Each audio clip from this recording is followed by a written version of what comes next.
Okay, so for the last 2 weeks the main thing I've been working on is a better way of doing random dungeon generation. Previously I had implemented a really bad way.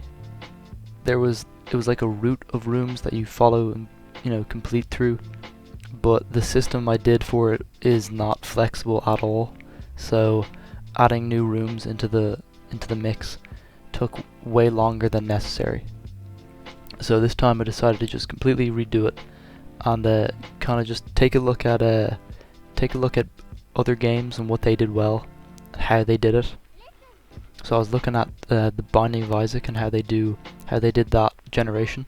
I also took a look at some other games, Nuclear Throne, Enter the Gungeon, and I came up with this kind of map generation that does leave room for some a lot of variety, I think. So the idea that I came up with was to have just a starting point of a square block that was the size of the smallest room that you could get, and it would be kind of made. The map would kind of be made on like a grid, kind of like the Binding of Isaac, and the starting room will create the next room that creates the next room and the next, and so on, and thus leading to some kind of map. These rooms all have their own ID number, so I can tell them apart and add certain parameters to certain numbers in the future if I want to. My next idea was to have it so, just for a bit more room variation, there can be much bigger rooms.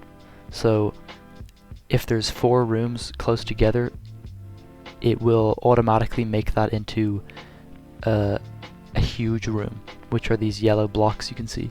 I then added a few more variations, like long vertically and horizontal rooms, and then some kind of corner rooms, which are like 3 rooms put together. There's still a load of different room shapes I could make if I wanted to. I'll probably do them in the future.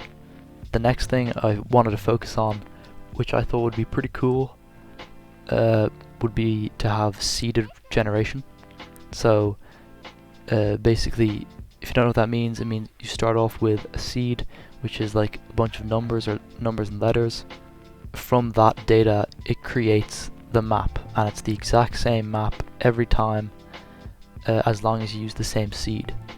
The next logical thing I thought of that I should put in would be the start and the end point of the map, so that the room you start in and the room that you have to get to end the level and return to the hub area.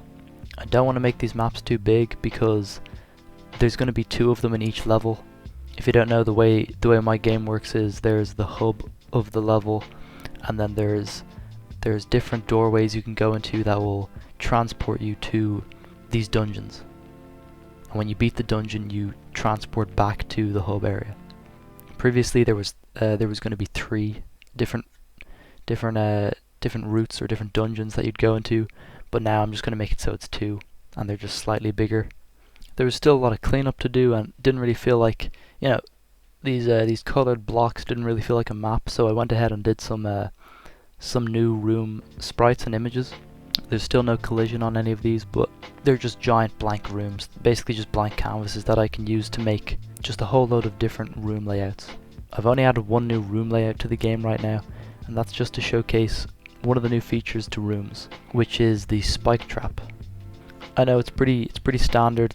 Spike traps are used in a lot of games, but nonetheless I'm happy with how it came out, and I will be adding different types of traps in later in development. So the way it works is, once you walk over the trap, there's a delay, and then the spikes come through the floor and they will damage you if you're standing on the trap.